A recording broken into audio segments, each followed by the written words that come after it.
ग्रंथराज श्रीमद् भगवद गीता थारूप अध्याय 5 कर्मयोग कृष्ण भावना भावित कर्म, श्लोक संख्या 29, पृष्ठ संख्या 201। भोक्तारं यज्ञ तपसां सर्वलोक महेश्वरं स्वरदं सर्वभूतानां ज्ञात्वा मां शांतिं मृच्छति। अनुवाद मेरे पीछे बोलिए। मुझे समस्त यज्ञों तथा तपस्याओं का परम भोक्ता, समस्त लोकों तथा देवताओं का परमेश्वर एवं समस्त जीवों का उपकारी एवं हितैषी जानकर मेरे भावनामृत से पूर्ण पुरुष भौतिक दुखों से शांति लाभ करता है। यह श्लोक समझेंगे, बहुत ही महत्वपूर्ण श्लोक है। भगवान कृष्ण इस श्लोक में गीता के 3 शांति सूत्र बतला रहे हैं। शांति प्राप्त करने के जो शांति की योजनाएं आजकल बन रही हैं वो सफल नहीं हो सकती। भगवद गीता में भगवान ने पहले से ही शांति का फार्मूला बतलाया है। क्या है शांति का सूत्र? क्या है? सबसे पहला सूत्र है भगवान को जानना। क्या? भोक्तारम यज्ञ तपसाम, यज्ञ और तपस्या के भोक्ता हैं कौन? श्री कृष्ण। और दूसरा सूत्र क्या है? सर्वलोक महेश्वरम, संपूर्ण जीवों के परम नियंता कौन है? श्री कृष्ण है। और तीसरा सुहृदम सर्वभूतानाम, सब प्राणियों के परम हितैषी कौन है? श्री कृष्ण है। जो 3 बातों को जान लेता है कृष्ण के बारे में, ज्ञात्वा मां शांतिं मृच्छति, तो उसको शांति प्राप्त होती है। अन्यथा शांति नहीं प्राप्त हो सकती। अशांति ही अशांति है। और शांति का शब्दार्थ प्रभुपाद ने क्या लिखा है? भौतिक यातना से मुक्ति। भौतिक यातना से मुक्ति नहीं प्राप्त हो सकती जब तक कृष्ण को 3 प्रकार से ना जाना जाए। नहीं तो यातना ही यातना मिलती रहेगी, कोई हल नहीं है। भौतिक यातनाओं से छूटने का और कोई उपाय नहीं है। 3 बातें जानना आवश्यक हैं कृष्ण के बारे में। अब हम सुनेंगे प्रभुपाद जी तात्पर्य में क्या लिखते हैं। श्रील प्रभुपाद की। माया के वशीभूत सारे बद्ध जीव इस संसार में शांति प्राप्त करने के लिए उत्सुक रहते हैं। सारे बद्ध जीव, इस भौतिक संसार में जितने भी बद्ध जीव जिनके पास भौतिक शरीर है, जिन्होंने भौतिक शरीर में जन्म लिया है, वे सब शांति प्राप्त करने के लिए उत्सुक हैं। मतलब भौतिक यातना से छूटना चाहते हैं। आगे प्रभुपाद लिखते हैं, किंतु भगवद गीता के इस अंश में वर्णित शांति के सूत्र को वे नहीं जानते। कोई नहीं जानता। इस बात को जानने का उपाय क्या है? कृष्ण से ही जाना जाए। कृष्ण ही जानने वाले हैं और कृष्ण ही बताने वाले हैं। कृष्ण से ही कोई व्यक्ति जान सकता है जो भगवद गीता में कृष्ण ने ये बातें कही हैं। और कृष्ण की शिष्य परंपरा से जाना जा सकता है। आगे प्रभुपाद लिखते हैं, शांति का सबसे बड़ा सूत्र यही है कि भगवान कृष्ण समस्त मानवीय कर्मों के भोक्ता हैं। मानवीय कर्मों के भोक्ता। भगवान कहते हैं यज्ञ तपस्या के भोक्ता और प्रभुपाद जी कहते हैं मानवीय कर्मों के भोक्ता। मतलब यज्ञ और तपस्या ये मनुष्य के जीवन में ही होते हैं। मनुष्य के जीवन में अगर यज्ञ तपस्या नहीं है तो मनुष्य के जीवन का कोई मतलब नहीं है। पशु के जीवन में और मनुष्य के जीवन में 4 चीजें सामान्य हैं। खाना, सोना, भोग करना, सुरक्षा करना, है ना। बाकी मनुष्य के जीवन में ही विशेषता है क्या? यज्ञ और तपस्या। पशु के जीवन में कोई यज्ञ नहीं है, कोई तपस्या नहीं है, हैं? तो मानवीय कर्म है। धर्मो ही एको नराणाम विशेषो। मनुष्य में धर्म ही एकमात्र विशेष है। धर्मेण हीना पशु भी समाना। धर्म के बिना मनुष्य क्या है? पशु के समान है, हैं? तो धर्म का मतलब क्या है? यज्ञ, तपस्या, दान, ये जो कार्य हैं ये धार्मिक कार्य हैं। मनुष्य के लिए जो उचित कार्य हैं ये हैं। तो प्रभु लिखते हैं कि शांति का सबसे बड़ा सूत्र यही है कि भगवान कृष्ण समस्त मानवीय कर्मों के भोक्ता हैं। मतलब व्यक्ति को यज्ञ और तपस्या ये कर्म करने चाहिए, किस लिए? कृष्ण को प्रसन्न करने के लिए, है ना। तब शांति प्राप्त होगी। आगे प्रभु लिखते हैं मनुष्यों को चाहिए कि प्रत्येक वस्तु भगवान की दिव्य सेवा में अर्पित कर दें, क्योंकि वे ही समस्त लोगों तथा उनमें रहने वाले देवताओं के स्वामी हैं। मतलब दूसरा सूत्र, सर्वलोक महेश्वरम। अगर कृष्ण सब जीवों के परम नियंता हैं तो मनुष्य को क्या करना है? हर चीज भगवान की सेवा में लगाए। इसका ये मतलब है। दूसरा सूत्र का मतलब यही है कि हर चीज कृष्ण की सेवा में लगाओ। हाँ, आगे प्रभु लिखते हैं उनसे बड़ा कोई नहीं है, वे बड़े से बड़े देवता शिव और ब्रह्म से भी महान हैं।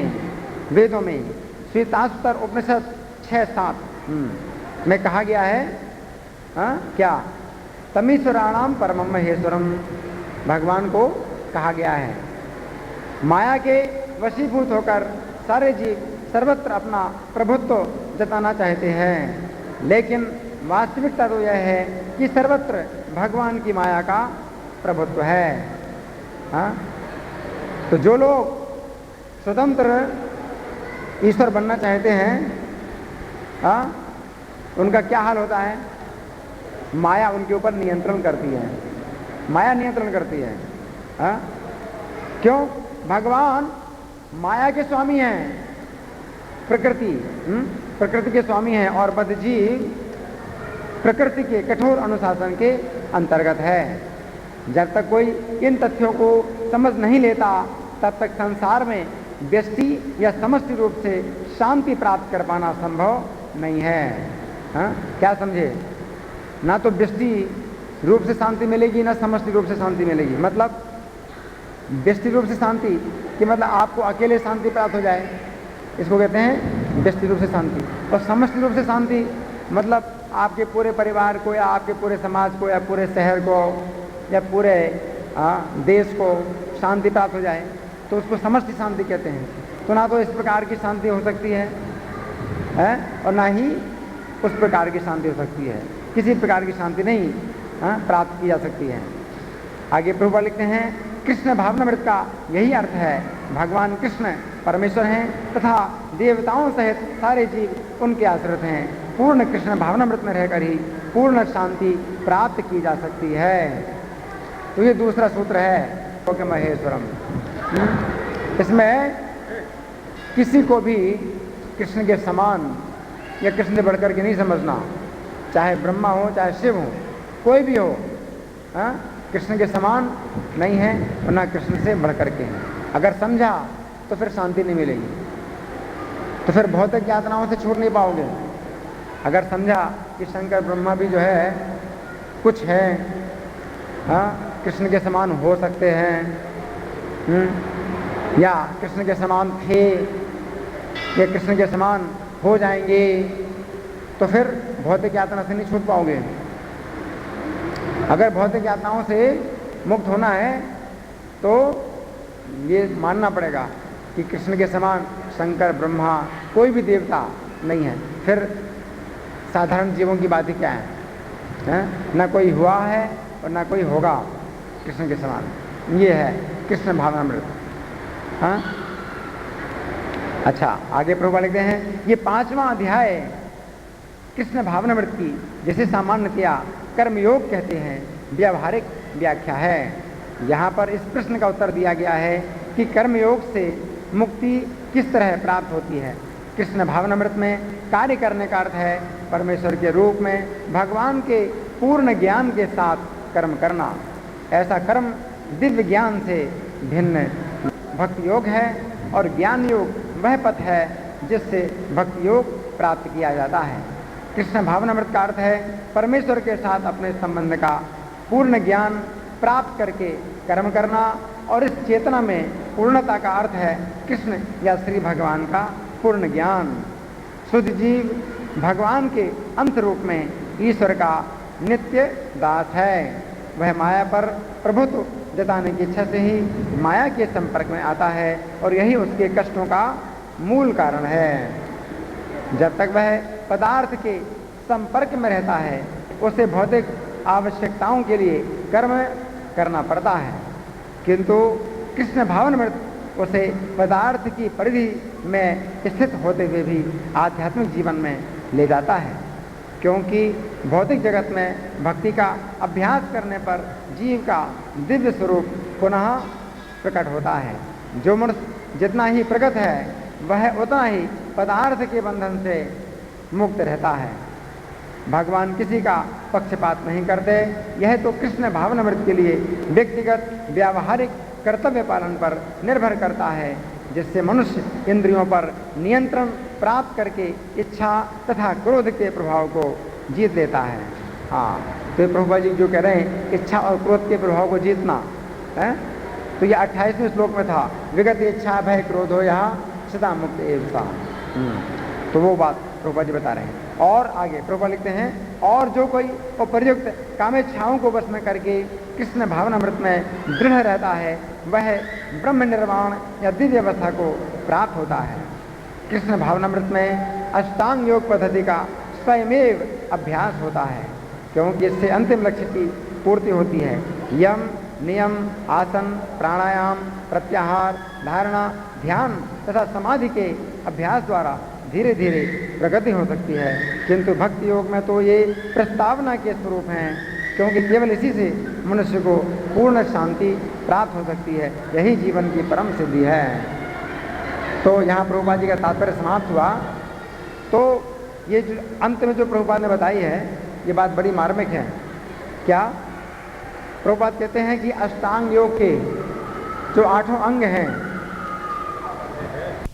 तो प्रभुपाद जी कह रहे हैं अष्टांग योग के 8 अंग जो है, देखिए कितनी ऊंची बात है।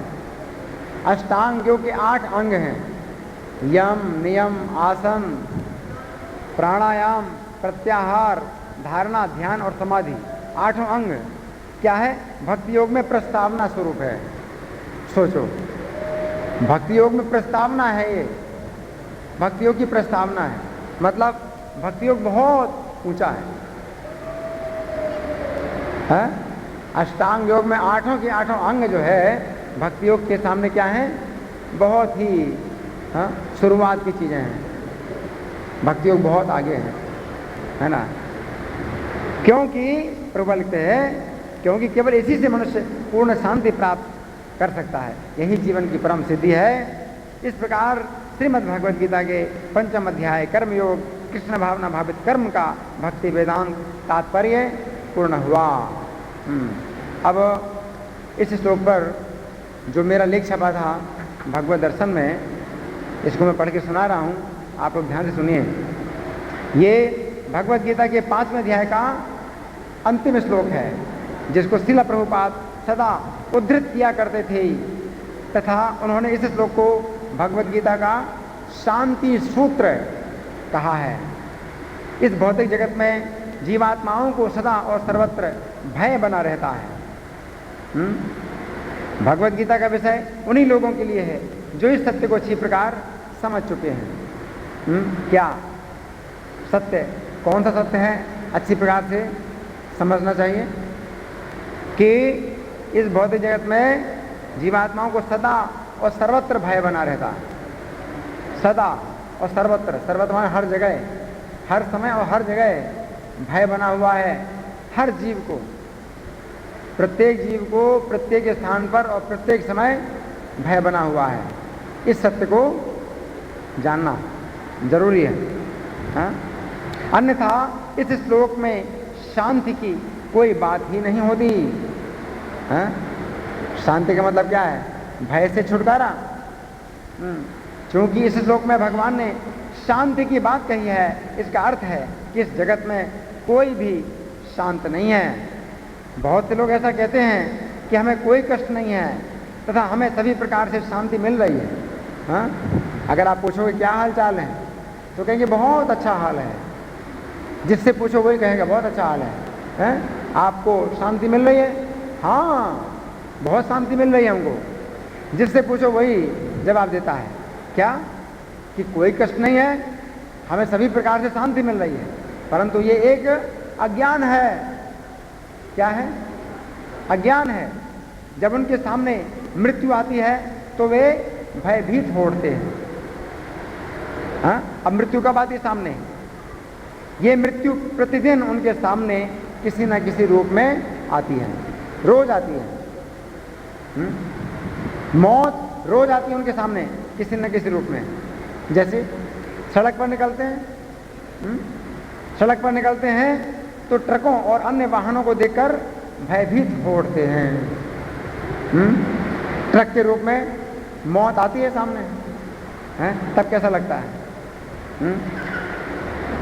जब तक ट्रक सामने नहीं आता है तब तक कहते हैं कि हम तो बहुत खुश हैं, कोई डर नहीं है। जैसे ट्रक आता है सामने तो फिर भय लगता है, हाँ। इसके अतिरिक्त अन्य जानवरों, सर्प आदि कीड़ों और आतंकवादी मनुष्यों से भी उन्हें भय मिलता रहता है। जब वे प्रातःकाल जागते हैं तो भय के कारण ही सैया छोड़ते हैं। क्यों? बिस्तर से क्यों उठते हैं? डर है, डर लगता है।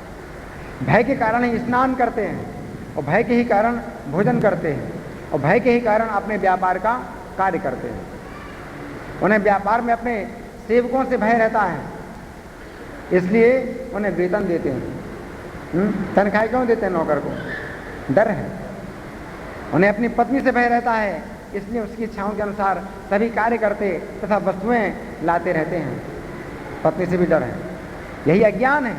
वे अपने को सुखी तथा शांत समझते हैं, जबकि उनके जीवन में प्रतिदिन अनेक प्रकार के दुख तथा भय आते रहते हैं। यद्यपि ऐसी स्थिति में वे कुछ इंद्रिय तृप्ति का सुख अनुभव करते हैं। हाँ, कुछ इंद्रिय तृप्ति का भी अनुभव करते हैं, सुख अनुभव करते हैं। परंतु ये सुख शास्त्रों के अनुसार कैसा है? रेगिस्तान में प्यासे मनुष्य के लिए जल की एक बूंद के समान है। हाँ? आपको बहुत प्यास लगे और कोई पानी की एक बूंद दे तो कैसा लगेगा? क्या? कुछ नहीं, है ना? गीता में भगवान कहते हैं अशांतस्य कुतः सुखम, अर्थात अशांत व्यक्ति को सुख कैसे मिल सकता है। अनेक विद्वान और शिक्षित लोग शांति का उपाय खोजते हैं तथा ऐसे तथाकथित विद्वान तथा शिक्षित लोग शांति का नोबेल पुरस्कार भी पा लेते हैं। परंतु उनके उपायों से मानवता में शांति की स्थापना तो नहीं होती, बल्कि और अधिक अशांति फैल जाती है। ये उसी प्रकार है जैसा कि भागवत में कहा गया है, अंधा यथांधे रूप नियमाना। अंधे लोग अंधों का मार्गदर्शन करते हैं तथा स्वयं भी और अन्यों को भी कुएं में गिराते हैं। कोई अंधा व्यक्ति दूसरे अंधे को अगर रास्ता दिखलाए तो क्या परिणाम होगा? क्या परिणाम होगा? खुद भी कुएं में गिरेगा निश्चित रूप से। है? कोई और दूसरा रास्ता नहीं है, कुएं में गिरेगा खुद और उनको भी गिराएगा, है ना? श्री कृष्ण ने गीता के इस श्लोक में जो शांति प्राप्त करने की विधि प्रदान की है वह उसी प्रकार है जिस प्रकार किसी अंधे का मार्गदर्शन कोई आंख वाला व्यक्ति कर रहा हो। तो गीता में है जो मार्गदर्शन वो वैसा है, दृष्टि प्रदान करने वाला है। श्री कृष्ण के अतिरिक्त समस्त जीव उनकी माया के अधीन हैं तथा माया में अंधे हैं। शांति प्राप्त करने की विधि कुछ मूर्खों ने गीता सार के नाम पर अपनी व्यर्थ की कल्पनाओं से इस प्रकार बनाई है। क्या? क्यों व्यर्थ चिंता करते हो? जो कुछ हुआ सो ठीक हुआ, जो कुछ हो रहा है सो ठीक हो रहा है, तथा जो कुछ होगा सो ठीक होगा। ये है गीता सार। इस प्रकार का ज्ञान तमोगुणी है, जो पशुओं के अंदर भी होता है कि नहीं? पशु भी इतना जानते हैं। हाँ, जिसे अज्ञान कहते हैं। दुष्ट लोग इस प्रकार का ज्ञान गीता के नाम पर फैला रहे हैं तथा लोगों को भ्रमित कर रहे हैं। ये उसी प्रकार है जिस प्रकार कभी कभी खरगोश किसी शेर को देखकर अपनी आंखें बंद कर लेता है। क्या समझे? खरगोश शेर को देखकर के आंखें बंद कर लेता है और क्या कहता है? जो हुआ तो ठीक हुआ, जो होगा तो ठीक होगा। वो गीता सार, वो भी गीता सार जानता है। खरगोश आंखें बंद कर लेता है शेर के सामने और सोचता है जो हो रहा है तो ठीक हो रहा है, जो होगा तो ठीक होगा, है?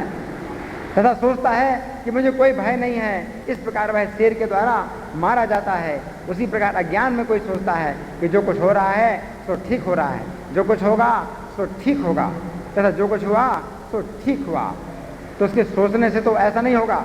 जब तक व्यक्ति ईश्वर की शरण में जाकर हरे कृष्ण का कीर्तन नहीं करता, तब तक शांति कैसे मिल सकती है? श्रील प्रभुपाद के शब्दों में यह ज्ञान जनित सुख है जिसमें व्यक्ति अपने को झूठ मूठ सुखी समझता है। श्रील प्रभुपाद तात्पर्य में लिखते हैं, हाँ, भगवान श्री कृष्ण समस्त मानवीय क्रियाओं के भोक्ता हैं। ये ज्ञान परम शांति का सरल मार्ग है। क्योंकि ये श्लोक शांति प्राप्त करने के 3 सूत्रों का वर्णन करता है। पहला, भोक्तारम यज्ञ तपसाम, अर्थात श्री कृष्ण समस्त यज्ञ तथा तपस्या के भोगी हैं, मनुष्य नहीं। क्या समझे? शांति का पहला सूत्र क्या है? मनुष्य नहीं है यज्ञ और तपस्या का भोगी। यज्ञ और तपस्या के भोगी कृष्ण हैं शांति प्राप्त करने के लिए। दूसरा सूत्र क्या है? सर्वलोक महेश्वरम, अर्थात श्री कृष्ण समस्त लोकों तथा देवताओं के महाप्रभु हैं श्री कृष्ण। और तीसरा, सुहृदम सर्वभूतानाम, अर्थात समस्त प्राणियों के मित्र श्री कृष्ण ही हैं। हाँ, तो सर्वप्रथम सूत्र के अनुसार मनुष्य को अपने समस्त कर्म श्री कृष्ण की सेवा में अर्पित करना चाहिए। ठीक है? पहला सूत्र क्या है? भोक्तारम यज्ञ तपसाम। इसका मतलब सब कर्म कृष्ण की सेवा में अर्पित करो। मनुष्य के जीवन में यज्ञ तथा तपस्या अनिवार्य है। यज्ञ के विषय में भगवान कहते हैं कि नायम लोकोस्ति अयज्ञस्य कुतोन्यः कुरु सत्तम, अर्थात यज्ञ ना करने वाले मनुष्य के लिए ना तो इस लोक में सुख है, फिर परलोक में कैसे होगा।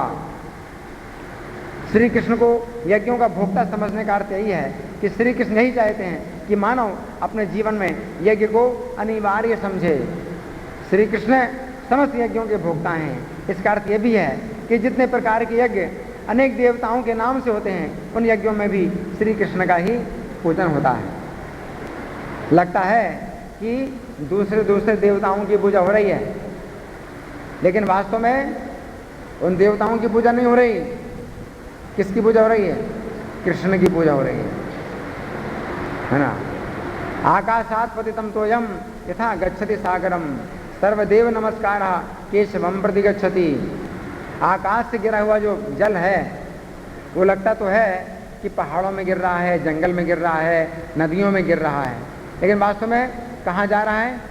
समुद्र में। आकाश से गिरा हुआ जो पानी है लगता है कि मैदान में, पहाड़ में और जंगल में और नदियों में गिर रहा है, लेकिन कहाँ जाता है? समुद्र में जाता है। उसी प्रकार से लगता है कि दूसरे देवताओं की पूजा हो रही है, लेकिन वास्तव में किसकी पूजा हो रही है? कृष्ण की पूजा हो रही है। हाँ, इसका अर्थ यह भी है कि जितने प्रकार के यज्ञ अनेक देवताओं के नाम से होते हैं, उन यज्ञों में भी श्री कृष्ण का ही पूजन होता है। यद्यपि इस बात को अज्ञानी लोग नहीं समझ पाते, यहाँ तक कि कभी कभी देवतागण भी नहीं समझ पाते हैं। इसीलिए जब ब्रज में प्रतिवर्ष की भांति इंद्र का यज्ञ हो रहा था, तो इंद्र अपने आप को ये इस यज्ञ का भोक्ता समझ बैठा था। इंद्र सोच रहा था कि मेरी पूजा हो रही है? तथा ये भूल गया था कि परमेश्वर इस यज्ञ के भोक्ता हैं। और वो तो केवल माध्यम है। इंद्र भूल गया कि मेरे माध्यम से कृष्ण की पूजा हो रही है। इंद्र सोचने लगा कि मेरी पूजा हो रही है, इसीलिए श्री कृष्ण ने इंद्र का यज्ञ बंद करवाकर गोवर्धन पर्वत की पूजा करवाई। क्या समझे? इंद्र का यज्ञ क्यों बंद करवाया? क्योंकि इंद्र समझ रहा है कि मेरी पूजा हो रही है। ये उसी प्रकार से है जैसे कि टैक्स कलेक्टर, सरकार का जो टैक्स लेने वाला आदमी है, अगर वो टैक्स लेकर के सरकार को जमा ना करे, अपनी जेब में रखे, तो सरकार का वो अपराधी होता है ना, सरकार के द्वारा दंड पाता है। उसी प्रकार से इंद्र भी जो ना कृष्ण के द्वारा दंडनीय है। क्यों? क्योंकि वो समझ रहा है कि मेरी पूजा हो रही है, जबकि हो रही कृष्ण की पूजा है ना। इंद्र के नाम से जो पूजा हो रही है वो वास्तव में इंद्र की पूजा नहीं है, कृष्ण की पूजा है ना। तो इंद्र ने समझा कि मेरी पूजा हो रही है, तो कृष्ण ने इंद्र की पूजा बंद करवा दी और किसकी पूजा करवाई? गोवर्धन की पूजा करवाई। क्यों? गोवर्धन गिरिराज श्री कृष्ण के सर्वश्रेष्ठ सेवक हैं, अतः उन्होंने इंद्र के समान ऐसी भूल नहीं की कि वे यज्ञ के भोक्ता हैं। गोवर्धन की पूजा हुई तो गोवर्धन ने ये नहीं समझा कि मेरी पूजा हो रही है। अतः यद्यपि गिरिराज के लिए ब्रजवासियों ने यज्ञ किया था, परंतु उस यज्ञ में जितनी भोजन सामग्री गिरिराज को अर्पित की गई थी वह गिरिराज नहीं वरन किसने ग्रहण की सब भोग सामग्री? कृष्ण ने, कृष्ण ने ग्रहण की। और कृष्ण ने कहा कि मैं गिरिराज हूँ। कृष्ण ने ये कहा कि गिरिराज मैं हूँ, लेकिन कृष्ण स्वयं जो है भोजन खाते हैं, है ना।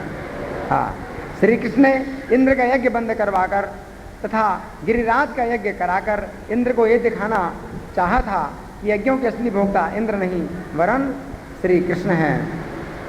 श्री कृष्ण ने इंद्र का ये अभिमान नष्ट कर दिया कि वह यज्ञ का भोक्ता है। जिस प्रकार देवतागण अपने को यज्ञ भोक्ता समझने की भूल कर बैठते हैं, उसी प्रकार यज्ञ करने वाले मनुष्य भी जब देवताओं को यज्ञ भोक्ता समझने लगते हैं तो उन्हें भी संसार बंधन से छुटकारा नहीं मिलता। क्या समझे? ये भी अपराध है। देवताओं की ओर से भी अपराध होता है अगर वो समझते हैं कि हमारी पूजा हो रही है, और मनुष्यों की ओर से भी अपराध होता है जब वो समझते हैं कि हम देवताओं की पूजा कर रहे हैं, है ना। अतः इस श्लोक के अनुसार शांति नहीं प्राप्त होती। ऐसे लोग देवताओं के भक्त कहलाते हैं। क्या समझे? ऐसे लोग देवताओं के भक्त कहलाते हैं। ऐसे लोग देवताओं के भक्त कहलाते हैं और उन्हीं देवताओं के लोक में जाते हैं। क्या समझे? उन्हीं देवताओं के लोक में जाते हैं, भगवान के धाम में नहीं जाते। वे कभी भी भगवत धाम में प्रवेश नहीं कर सकते। फिर भी सभी प्रकार के यज्ञों में सर्वश्रेष्ठ यज्ञ क्या है? हरि कीर्तन। क्या? हरि कीर्तन, जिसकी संतुति इस कलयुग के समय में की गई है। हरि कीर्तन के भी दो रूप हैं। दो रूप, पहला हरि नाम कीर्तन और दूसरा हरि गुण कीर्तन। हरि नाम कीर्तन हरे कृष्ण महामंत्र के रूप में होता है तथा हरि गुण कीर्तन श्रीमद् भागवत के रूप में होता है। जब व्यक्ति हरि नाम कीर्तन से शुद्ध होता है तब वह नाम संकीर्तन यज्ञ के साथ साथ गीता तथा भागवत के ज्ञान यज्ञ के प्रति आकर्षित होता है। गीता तथा भागवत का ज्ञान यज्ञ सभी प्रकार के यज्ञों में श्रेष्ठ है, जिसके विषय में भगवान कहते हैं, क्या कहते हैं? मद्भक्ता यत्र गायन्ति तत्र तिष्ठामि नारद। मेरे भक्त जहाँ मेरा गुणगान करते हैं, मतलब गीता और भागवत की चर्चा करते हैं जहाँ, वहीं पर मैं रहता हूँ। अर्थात जहाँ मेरे भक्त मेरा गुणगान करते हैं मैं वहीं पर रहता हूँ। प्रथम सूत्र में कहे गए यज्ञ तथा तपस्या में, यज्ञ के विषय में तो चर्चा हुई, अब तपस्या के विषय में हम विचार करेंगे। यज्ञ और तपस्या ये दोनों मनुष्य के जीवन के लिए अनिवार्य हैं। क्या समझे? यज्ञ और तपस्या दोनों आवश्यक है। अतः श्री कृष्ण भगवद गीता के अंत में कहते हैं, क्या? इदम ते ना तपस्काय, अर्थात ये भगवद गीता उसे नहीं सुनानी चाहिए जो तपस्वी नहीं है। तपस्या का अर्थ है श्री कृष्ण की प्रसन्नता के लिए स्वेच्छा से कष्ट सहन करना। श्री कृष्ण तपस्या के भोक्ता हैं। इसका अर्थ है यदि हम श्री कृष्ण की प्रसन्नता के लिए कष्ट उठाते हैं तो श्री कृष्ण प्रसन्न होते हैं, और जब श्री कृष्ण प्रसन्न होते हैं तो हमें शांति प्राप्त होती है। तपस्या का वर्णन भगवद गीता के 17वें अध्याय में हुआ है। क्या समझे? भगवद गीता के 17वें अध्याय में हुआ है, जिसमें बतलाया गया है कि तपस्या शरीर, मन तथा वाणी इन 3 वस्तुओं के द्वारा होती है। भगवद गीता के ज्ञान का बारंबार अभ्यास करना भी तपस्या कहलाता है। क्योंकि भगवान 4th अध्याय में कहते हैं बहवो ज्ञान तपसा पूता मद भावम आगता, अर्थात बहुत से लोग इस ज्ञान रूपी तपस्या से पवित्र होकर मेरे धाम में आ चुके हैं। इस प्रकार हम देखते हैं कि भगवद गीता का ज्ञान सर्वश्रेष्ठ यज्ञ भी है तथा सर्वश्रेष्ठ तपस्या भी है। भगवद गीता को ज्ञान यज्ञ भी कहते हैं और भगवद गीता को क्या ज्ञान तपस्या भी कहते हैं।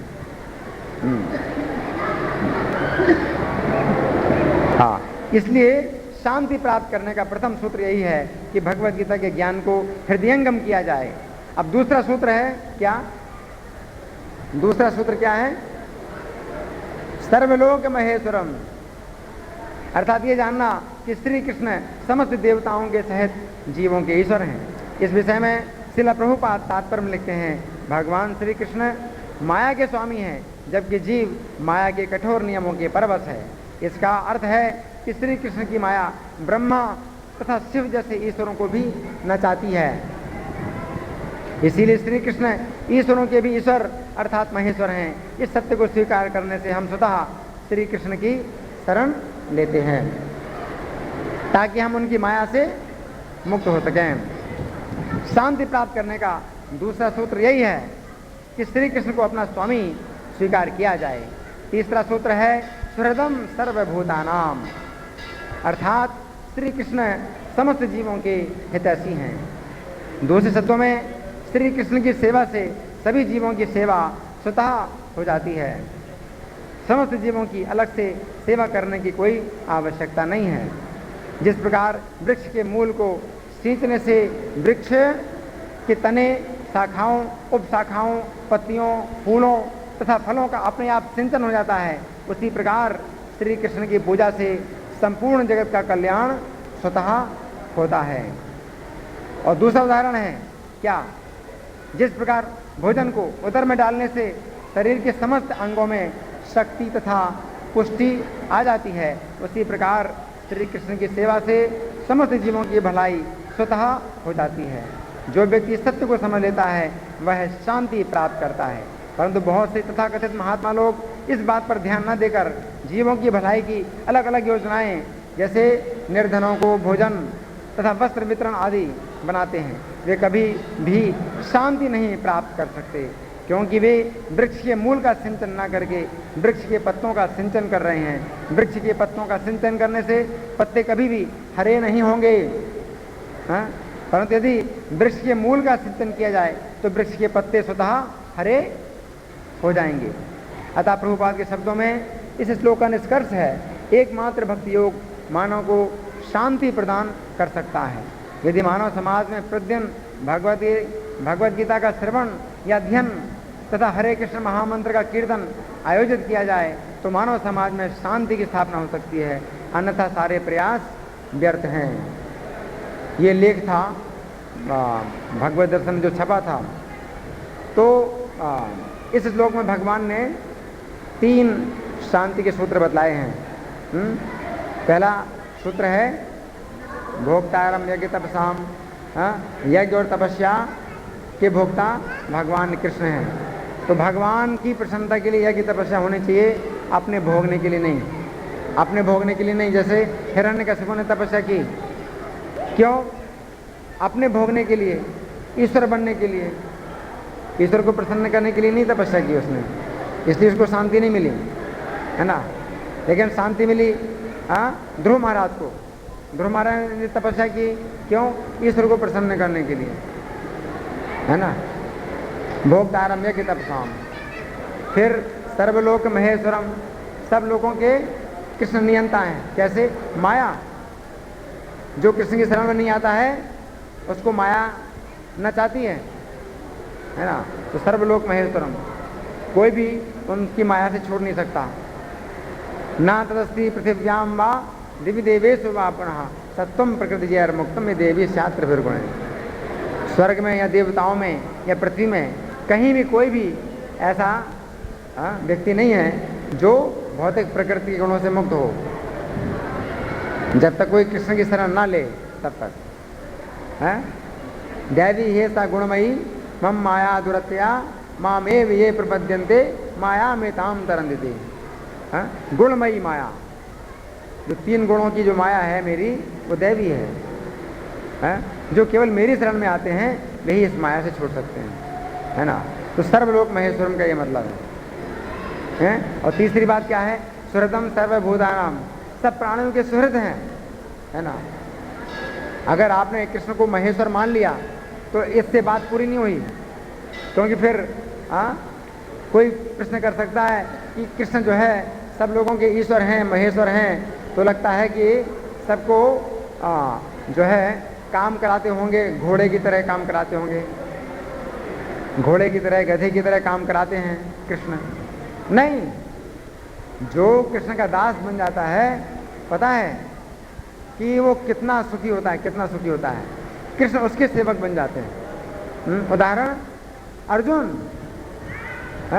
अर्जुन कृष्ण के सेवक हैं, लेकिन इसका परिणाम क्या है कि कृष्ण खुद अर्जुन का रथ चला रहे हैं और अर्जुन उनको आदेश दे रहे हैं, है ना। ये है तो सुहृदम सर्वभूतानाम का मतलब ये है कि ये मत सोचना कि अगर आप कृष्ण के सेवक बन जाओगे तो आपको जो है घोड़े और गधे की तरह दौड़ना भागना पड़ेगा, विश्राम नहीं मिलेगा। हाँ, तो अर्जुन कृष्ण के सेवक हैं, लेकिन वास्तव में कृष्ण अर्जुन का रथ चला रहे हैं और अर्जुन के आदेश का पालन कर रहे हैं, है ना। इसी प्रकार से प्रत्येक जीव के साथ कृष्ण इस प्रकार के हितैषी हैं, है ना। तो कृष्ण की सेवा में बहुत आनंद है, कृष्ण की सेवा में बहुत आराम है। अपवर्ग पावर्ग नहीं है ना। ये भौतिक संसार पावर्ग है। पावर्ग का मतलब क्या है?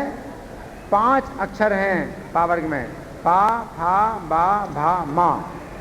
पा का मतलब पराभव, है ना। पा का मतलब है पराभव, कि हर कार्य में आपको असफलता प्राप्त होती है। कृष्ण की सेवा में नहीं होता, लेकिन इस भौतिक संसार में जब कोई व्यक्ति माया को भोगना चाहता है तो उसको पराभव, असफलता प्राप्त होती है, पराभव। पा और फा का मतलब फेनिल। फेनिल का मतलब परिश्रम, जैसे मुंह में झाग आता है ना, फेनिल, इसका मतलब है परिश्रम। भौतिक संसार में माया को भोगने में जीव को बहुत परिश्रम करना पड़ता है। कृष्ण की सेवा में कोई परिश्रम नहीं है। जितना भी सेवा करो उन्हें कोई थकान नहीं आती है। जैसे हनुमान जी बहुत आसानी से पर्वत का शिखर ले आए। लक्ष्मण जी मूर्छित है तो उनको जो है औषधि लाने के लिए हनुमान जी पूरा का पूरा पर्वत का शिखर ले आए, कोई परिश्रम नहीं। समुद्र पार कर गए, लंका में आग लगा दी, कोई परिश्रम नहीं। तो भगवान की सेवा में कोई परिश्रम नहीं है, लेकिन माया की सेवा में बहुत परिश्रम करना पड़ता है। पराभव भी और परिश्रम भी। पाफा और बा का मतलब क्या? बंधन। बंधन, आप जिस तरह से काम करना चाहते हो उस तरह से नहीं कर पाओगे, है ना। और जिस तरह से काम नहीं करना चाहते उस तरह से करना पड़ेगा। आप चाहते हो कि ऐसे होना चाहिए तो ऐसे नहीं होता है, और आप चाहते हैं कि ऐसे होना चाहिए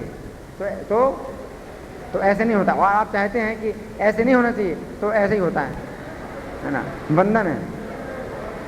पाफा बा, इसके बाद भा। भा का मतलब क्या है? भय। माया की सेवा में भय ही भय मिलता है हमेशा, है ना।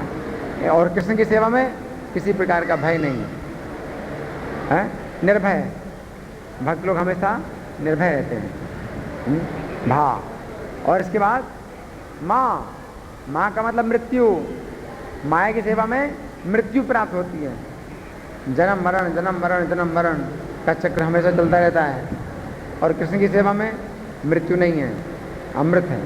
सोमृतत्वाय कल्पते, है ना। तो सुहृदम सर्वभूतानाम, कृष्ण सब प्राणियों के सुहृद हैं। सुहृद का मतलब यही है कि जो भी जीव उनकी शरण में आता है तो कृष्ण उसको अपना पद दे देते हैं, अपने समान बना लेते हैं। सुहृद है। देखो वैकुंठ में जितने भी सेवक हैं भगवान के, सब भगवान के समान रहते हैं। मतलब अंतर नहीं देख पाओगे आप, भगवान में और उनमें कोई अंतर नहीं दिखाई देगा। ऐसा कभी होता है? इस भौतिक संसार में कोई भी मालिक जो है अपने बराबर कभी नहीं मानता अपने नौकर को। इस संसार में कोई भी मालिक जो है अपने बराबर नौकर को कभी नहीं बनाता, लेकिन भगवान अपने सेवकों को अपने बराबर बना देते हैं। सुहृदम, भगवान इतने सुहृद हैं। सुहृदम सर्वभूतानाम ज्ञात्वा माम शांति मृच्छति। तो इस प्रकार से जान करके उसको शांति प्राप्त होती है। तो जानना है भगवान को 3 प्रकार से। अब कोई प्रश्न है किसी का? इनका प्रश्न है कि पराभव का मतलब क्या बताया? पराभव का मतलब असफलता, कार्य में असफलता प्राप्त होती है ना। बार बार असफलता प्राप्त होती है। इस भौतिक संसार में जब कोई व्यक्ति कार्य करता है तो सफलता पाने के लिए पहले उसको असफल होना पड़ता है। इसलिए कहा जाता है असफलता ही सफलता की कुंजी है ना। Failure is the key to success. तो ये भौतिक संसार का नियम है, आध्यात्मिक जगत का नियम नहीं है। भगवान की सेवा में कभी असफलता नहीं प्राप्त होती, है ना। तो ये अंतर है। तो जैसे कि प्रभुपाद ने 40 रुपए से शुरू किया था ये आंदोलन कृष्ण भावनामृत का, और 10 साल में क्या हुआ? 40 करोड़ से ऊपर संपत्ति हो गई, है ना।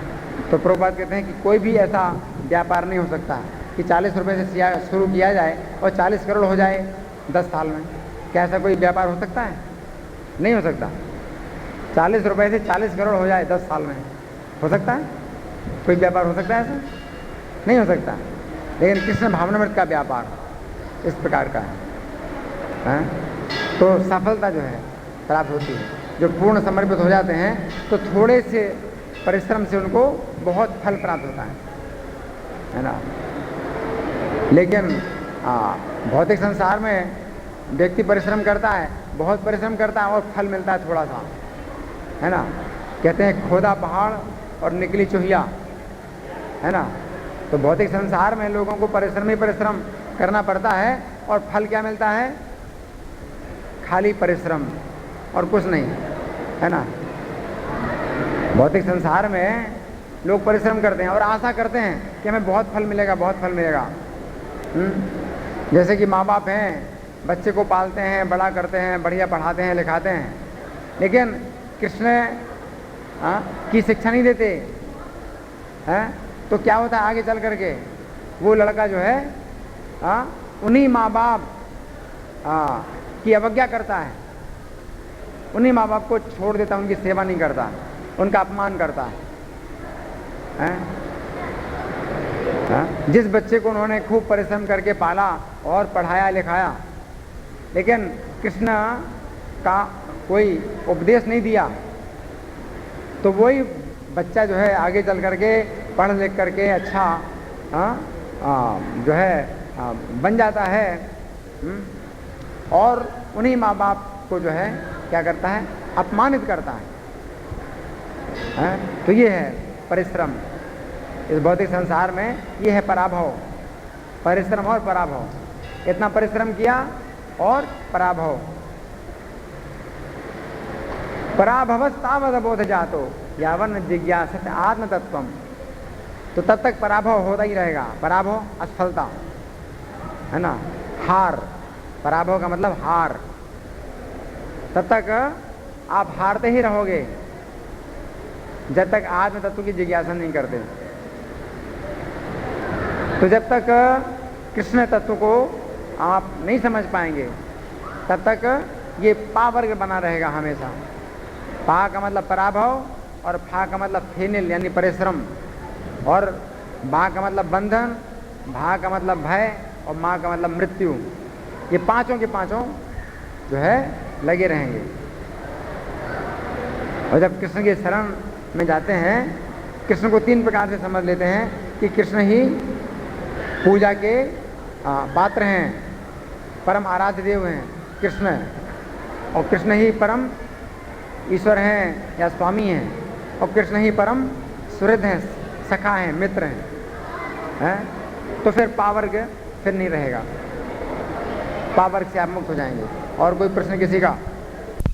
इनका प्रश्न है शांति का अनुभव कैसे किया जा सकता है? शांति का अनुभव किया जा सकता है कैसे? जब आपको डर ना रहे, ठीक है ना, जब आपको डर ना रहे, आप जब निर्भीक हो जाएं। अभी हम सत्य संशुद्धि दैवी संपत्ति है ना। तो इस संसार में हर व्यक्ति को भय बना हुआ है, सर्वत्र भय है, और हर सब समय भय है, हर जगह भय है और हर समय भय है ना।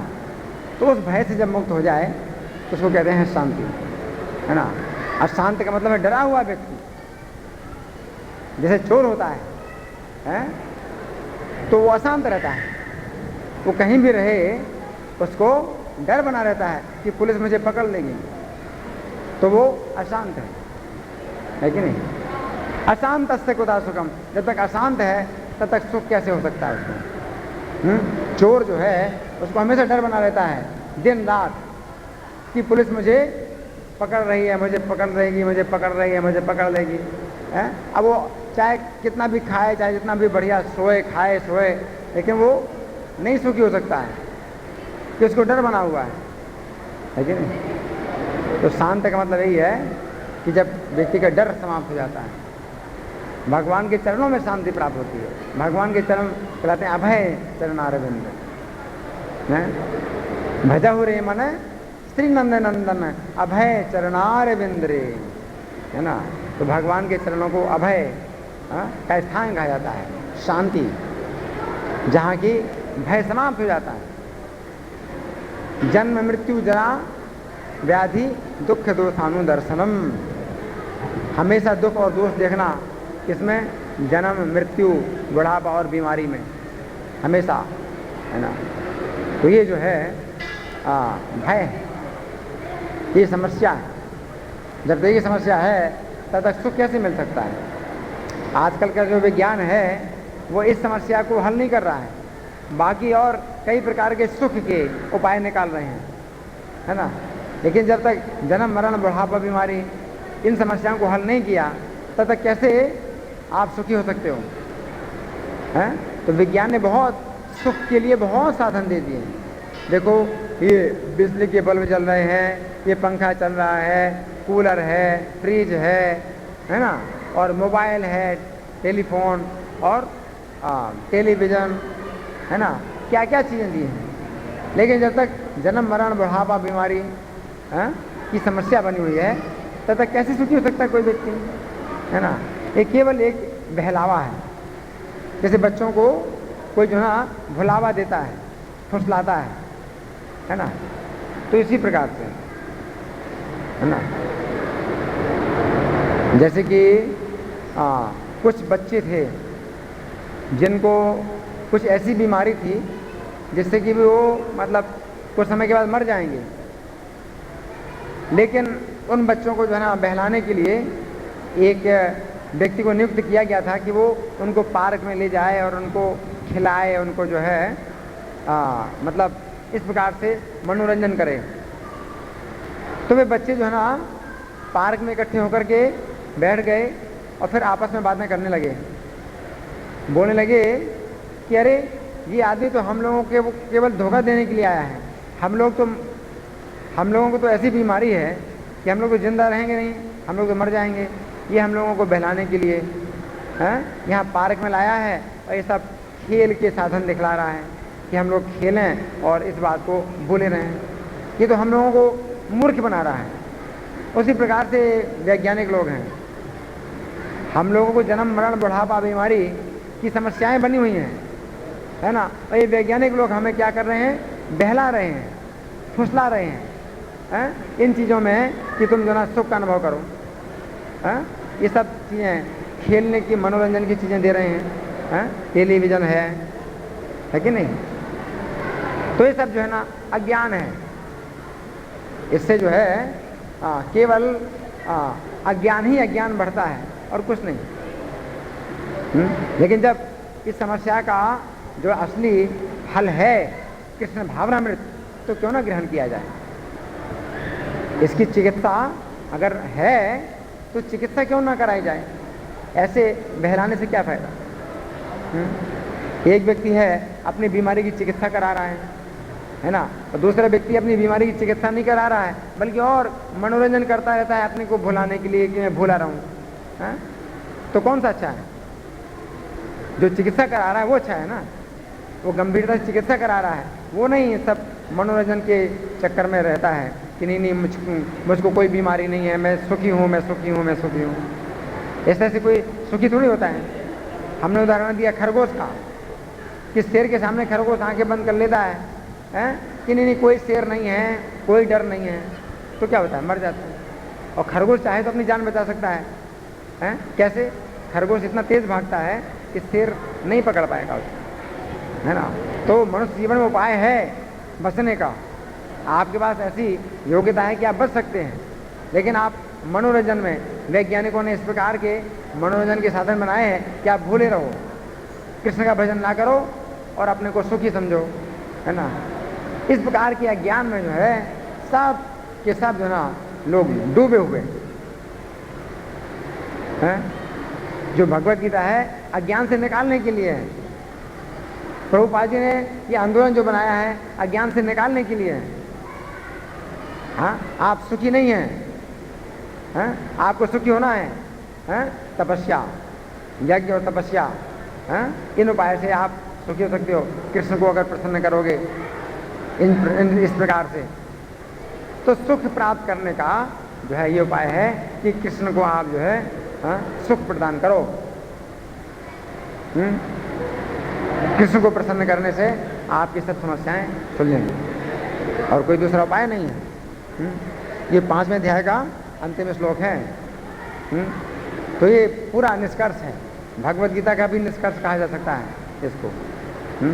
सबसे महत्वपूर्ण श्लोक। और तीन बातें याद करना कोई कठिन नहीं है ना। 3 बातें जो है बड़ी आसानी से किसी बच्चे को भी याद कराई जा सकती हैं। इसलिए गीता जो है ना बहुत सरल ग्रंथ है, बहुत सरल उपदेश है। 3 बातें याद करो, 3 बातों से आपको शांति प्राप्त हो जाएगी। बस आपका पूरा जीवन जो है ना सफल हो जाएगा। 3 बातें अपने कंठ में बांध लो, अपने गले में बांध लो। इस श्लोक को अच्छी प्रकार से याद कर लो, इसमें और मनन करो, भगवान जो कह रहे हैं। इसी से आपको जीवन की पूरी सफलता प्राप्त हो जाएगी। धन्यवाद। ग्रंथराज श्रीमद् भगवद गीता के, जगत गुरु शिला प्रभुपाद के, श्री श्री राधा पार्थसारथी ललिता विशाखा के, श्री श्री गौरताय भगवान के, श्री श्री सीताराम लक्ष्मण हनुमान के। हरे कृष्णा।